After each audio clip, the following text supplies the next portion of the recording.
My name is Heidi Adams, and I was diagnosed with Ewing sarcoma when I was 26. After you reach a certain age and know a little bit about cancer, it's natural to consider the possibility that you might not survive the disease. That definitely happened to me. When I was diagnosed, I felt shocked and cheated because I had to think about the possibility of dying. I felt that I had somehow crossed a line that none of my friends were even aware existed. It was a loss of innocence for sure. Even though I never really thought that I was going to die from this disease, I started exploring death and spirituality and afterlife. And the thing I came up with that ultimately provided a lot of comfort is that death is a part of life. We're all on this fatal adventure, and it's as natural to die as it is to breathe. When I was first diagnosed, the doctor said, "You have cancer." And I looked at my parents, and I was sort of waiting for the punchline, waiting for someone to laugh and be like, "Oh, no, just kidding." And I looked at my parents, and they're crying, and I'm like, "Oh, this is a big deal." And then my mom shouts out, "You're not gonna die!" And I was like, wait, I could die? You know, like it hadn't even occurred to me. You know, I've never really considered death. And when I got diagnosed with cancer, that's all I thought about was death. And I prayed and prayed and prayed to fight that and not go down that route. I think it's a natural reaction from someone who's had cancer or any other illness, life-threatening illness. It's just a thought that creeps in. You know, my tumor has shrunk, but it's still kind of like everything's so uncertain. You know, I hear about people who look like they're doing great and feeling fine, and then a month later they're dead. You know, and I have to face that every day. I knew ahead that it was advanced, and I just want to kind of make sure that people who do have advanced cancer know that it doesn't mean you're going to pass away immediately, and that you can't have any kind of life once the diagnosis is there. I want them to know that you can still want to look nice and feel nice and still want to live your life, and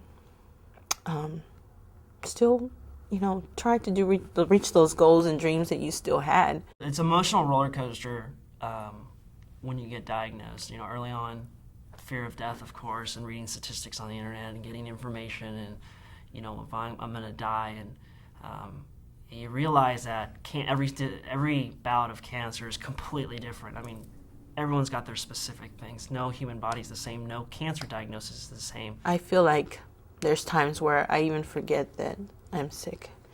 And that helps me to live my life and to continue on.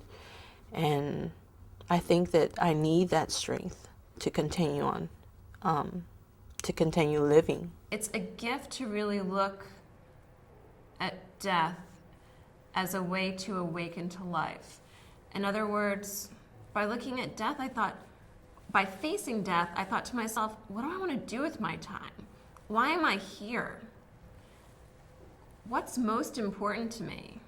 And then it offered me an invitation. I can sit around and continue doing certain things that aren't serving me, or I can make some changes and really awaken to life more fully. And that's how I try to live. I've done a lot of things that since being diagnosed. I've gone to Europe a few times. I've run 6 marathons since being diagnosed. I've gotten engaged and I'm going to get married. The one thing I try and tell myself is, as long as you're alive, something good can happen. That's it. I mean, yeah, a lot of bad things can happen too, but as long as you stay alive, something good can happen. I was gonna die. When I found out I had cancer, I was going to die. My granddad had had cancer a couple of years before that. He died within a couple of weeks as soon as they found it. I was diagnosed, I was gonna die. And then the strangest thing happened. After surgery, I woke up. And all of a sudden I had to deal with being alive, and I had prepared for death. I had prepared for being buried. I had prepared for leaving this world, and I hadn't prepared for life.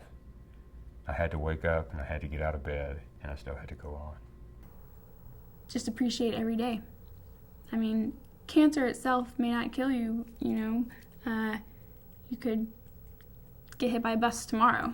So don't take it as a life sentence. Don't take it as this is the end of my life, because it's not. In fact, it's probably just the beginning. Being forced to face death pushed me to put up the best fight I could during the course of my treatment. If you've been thinking about this too, don't be afraid. Talk to people, ask questions, read, and think about it. One way to demystify something and make it less scary is to throw the curtain back and really look at it. It doesn't mean you've given up, but it might just help you love and accept your life regardless of its length. If you're scared or have questions about death or dying, it's important you talk to your doctor or contact these cancer-related organizations for more information.